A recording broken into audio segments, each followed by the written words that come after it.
Hi guys, just wanted to make this video critiquing Roger Waters, maybe not critiquing, but like discussing Roger Waters' pretty ignorant and horrendous, to be honest, take on Israel and Gaza, what's happening at the moment, that he released a few weeks ago.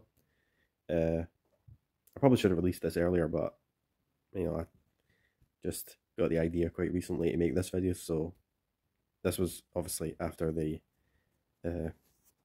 horrific attack by Hamas on southern Israel on October 7th that killed and attacks have continued to kill upwards of 1,400 Israelis, and the subsequent attacks by Israel into Gaza that have happened since then.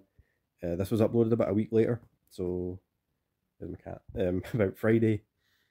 It was a Saturday, October the 7th. So this was the Friday night, so almost a week later, which was surprising because, you know, we all expected Roger to, you know, make a statement quite quickly about it.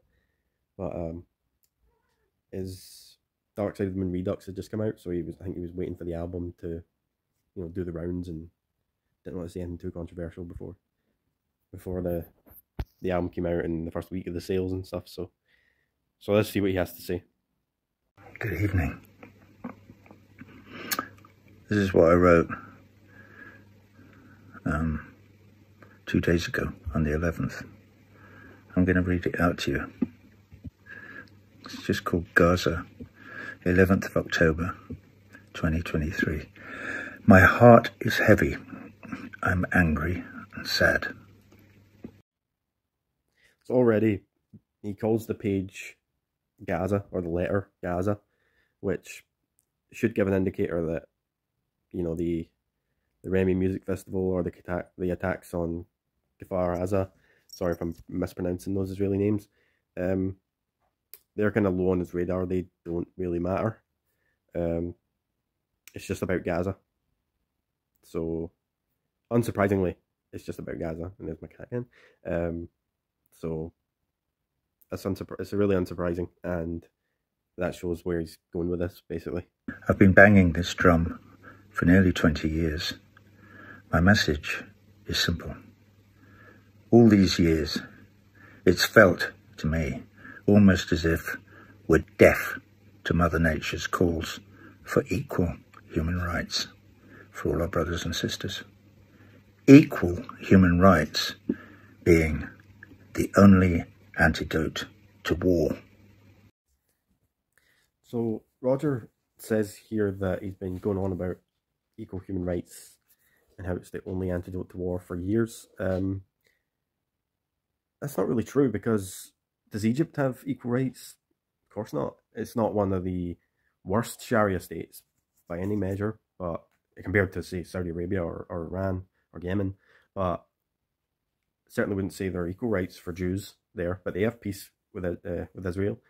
And if he cared so much about equal human rights in the region, then he probably shouldn't defend Hamas so much, because Hamas are probably one of the worst human rights offenders on the planet for controlling such a small part of the world. So he probably shouldn't go on Joe Rogan a year ago and openly defend them if he cares so much about equal human rights. Yeah. And that's the other thing, is that they, you know, it's very binary in that way. It's like you're either with Israel or you're with Hamas. Yep. You're with this terrorist organization that puts its people in danger purposely and uses them as cannon fodder so they can gain support internationally, and does all these human rights atrocities and launches missiles at Israel. Well, yeah, I know. I hear all of this just the same as you do. But they're just human beings. Well, they're also the democratically elected government of Gaza, Hamas. Okay, and there is an armed wing and whatever. But if you actually read international law at all, or the Geneva Conventions, an occupied people have an absolute legal and moral right to resist the occupation. And this is a fact that is not bandied about when they talk about firing rockets into Israel, which almost never do any damage because they're very ineffectual. But Well, thank goodness that the Hamas rockets are very ineffectual and don't do much damage. I suppose that makes it okay. You could hear when Joe Rogan was saying here, you know, they're a terrorist group who commit all these human rights abuses and you know use their people as human shields and all these things that he was saying. Roger was just like so desperate to defend Hamas. And just as a pointer, Israel doesn't occupy Gaza. They haven't since 2005, when Hamas were elected in Gaza, a group that openly wants to destroy Israel and has since the beginning of since they were formed in the late 1980s. That's when Israel put the blockade around Gaza, and Egypt did the exact same. Their border is actually more strict than the Israeli one with Gaza, but Roger doesn't, and most people don't seem to bother about that. So no, Hamas don't have the right to bomb Israeli civilians, and thank God for the Iron Dome. It just shows. Imagine if Israel didn't use their citizens as human shields the way Hamas do, and didn't have such a sophisticated air defense system. How many Israelis would have died? I'd see that argument quite a lot, that more Palestinians die than Israelis, therefore Israel are the bad guys, which is such a stupid argument, because again, Israel has a much better defense system. Israel put their citizens in bunkers. When the attack started, you can go look at the map. The area outside Gaza in Israel has been completely evacuated. They've taken everybody out. Hundreds of thousands of people have been taken out of their homes and evacuated to keep them safe. When Israel warn that they're going to bomb areas in Gaza, Hamas tell them to stay. They say, don't leave, because if they don't bomb, then that means Hamas get to use that position, and that's a strategic position and their terrorists are still alive, then they can kill more Israelis. But if they do bomb and Gazan civilians die, then Hamas get to play victim and say, look what big bad Israel are doing. So it's a lose-lose situation for Israel, and a win-win for Gaza, Hamas, I mean. When you say that Hamas is the democratically elected leaders of Palestine, how corrupt... I didn't say Palestine, I said of Gaza. Excuse me, of Gaza. Yeah. How corrupt is that election? I've no idea. I wasn't there, but it was in 2011, I think. Right. Was the has there been an election since then? I don't know. Hamas were elected in 2006, not 2011, and no, they haven't had an election since then. And Roger kind of contradicts himself here, because in the previous clip he said that Hamas were democratically elected, but then here he says, I don't know how corrupt the election was, or how fair, or or fair or free the election was, or whatever.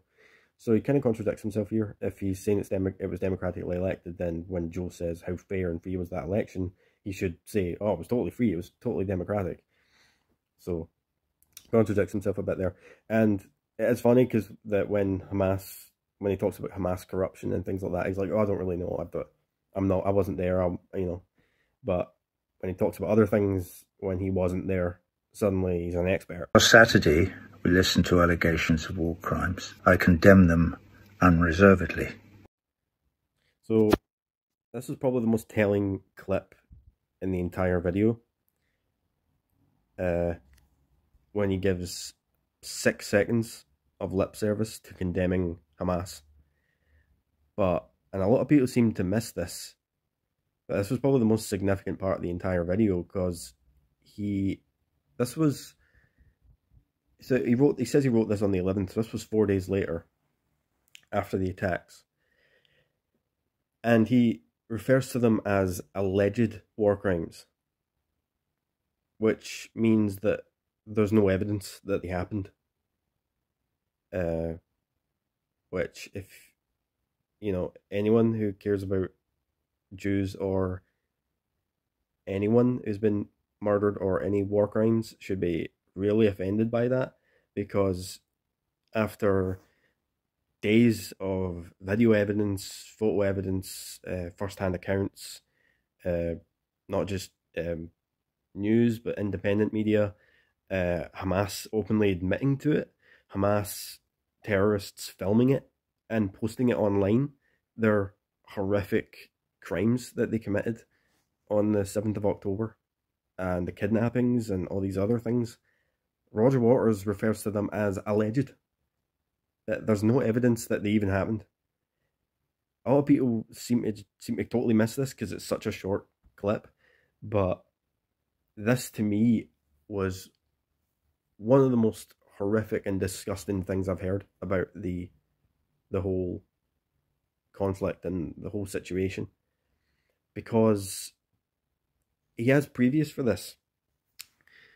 Roger, a year or so ago, made the accusation that the IDF taught the US police how to kill people by kneeling on their necks, the way that George Floyd was killed back in 2020. The whole "I can't breathe" thing. He asserted that it was the IDF that taught US police how to do that. That was completely baseless. There was no evidence for it. I think it came from Amnesty, unsurprisingly, who retracted it. And Roger has also since retracted it. But he gave that totally unverified and totally false information to thousands of people, because he talked about it during interviews on Hamas TV. He went on Hamas state-owned TV and said this shit. And, you know, that's all because it shows that the burden of proof when it comes to Hamas crimes and Israeli crimes is very unbalanced. When it comes to Israeli crimes, Roger basically just needs to hear about it. He doesn't even need to see any evidence, any documents, anything. He just needs to hear about it, and he'll go, right, that's good enough for me, I'll parrot that propaganda. But when it comes to Hamas crimes that were documented not only by Western media, Eastern media, first-hand accounts, and Hamas themselves, not quite enough for Roger. You know, going back to Russia, like I talked about last year, accusations of Russian war crimes, lies, according to Roger. No matter how much evidence there is of them, didn't happen. Just didn't happen. So I was infuriated when I first watched this clip, and it kind of passed me by like that. I think a lot of people just completely missed it. But he's doing the typical, you know, we've seen it so many times over the last few weeks from anti-Israel people. You know, the whole, yes, Hamas are bad, but, or I condemn Hamas, but, you know, 3 seconds of lip service to condemning Hamas, then a 10-minute essay on how Israel are responsible for everything, you know. So he's no different to that. But I felt like that part was really needed to be talked about. And it's absolutely disgusting that he said that. Horrific. After all the evidence that we've seen, he said 4 days later, no real evidence that it happened. But if it did, it's bad. That's basically what he's saying. If Hamas did that, that's bad. But there's no evidence, so. Here's my suggestion of what should be done. 1, there must be an immediate and permanent ceasefire.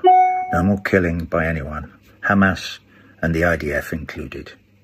So what next? How to prevent future bloodshed. 2, get round a big table and hammer out the bones of a one-state solution to this whole unholy mess. One based on respect for equal human rights under international law. A new state with equal human rights for all its citizens, irrespective of their ethnicity or religion or previous nationality. Okay, Roger really shows his ignorance of the whole situation here, or his willful ignorance, probably be a better way of putting it. They've tried this before. You know, this whole round table, there have been a million ceasefires. There was a ceasefire on October 6th, by the way, for all the people calling for a ceasefire now. An immediate and permanent ceasefire, and get round the table and hammer out a situation where they can come up with a one-state solution with equal rights. Yeah, Roger, sorry, that's not going to happen. And it's not. I'm not saying it's not going to happen because Israel don't want it to happen. Hamas will never agree to that, ever.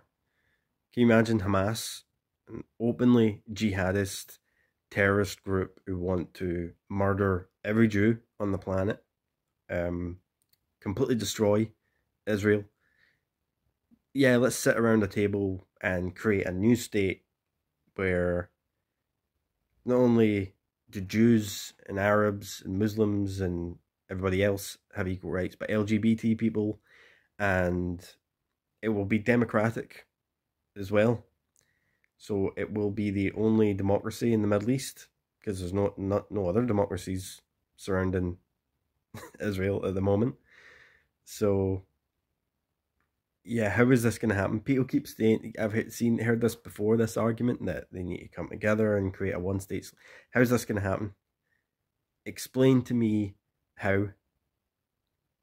I've yet to hear a single solution for how this would happen without the eradication of Hamas, because Hamas will never agree to this. Do we believe in universal human rights or not? Do we dream of a world where all men and women are equal under the law or not? Well, I would love that, Roger. I would love universal human rights for everybody, but I don't think you do as much as you put on, because if you did, you would spend a lot more time going after the biggest offenders of human rights abuses instead of defending them, like Putin in Russia, Assad in Syria, Chinese government, Maduro in Venezuela, Lukashenko in Belarus, and of course Hamas in Gaza. All of these groups and people you have defended. His new show, he has a big banner saying there can be no human rights under occupation. It's pretty funny coming from the guy who supported the Russian occupation of Crimea and supports the Chinese occupation of Taiwan, if it were to ever to happen, God forbid. Saying that, this is a CNN interview he did last year. He said that Chinese human rights abuses, the accusations of them are bollocks, and Taiwan is part of China.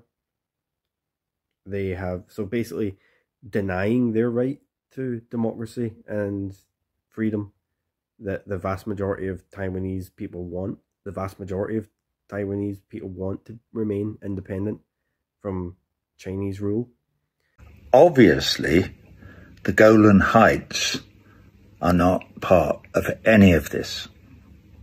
They are part of Syria, where they belong. Just had to sneak in a wee bit of Assad propaganda there, didn't you? My father, he died in Italy fighting the Nazis. Oh boy, here we go. Right, that's it. I've heard enough. Thanks for watching, and I'll see you. I'm thinking about doing an Osric Tentacles on shuffle too. So, hello, Piper. This is Piper, by the way, everybody. Hello. Bye bye.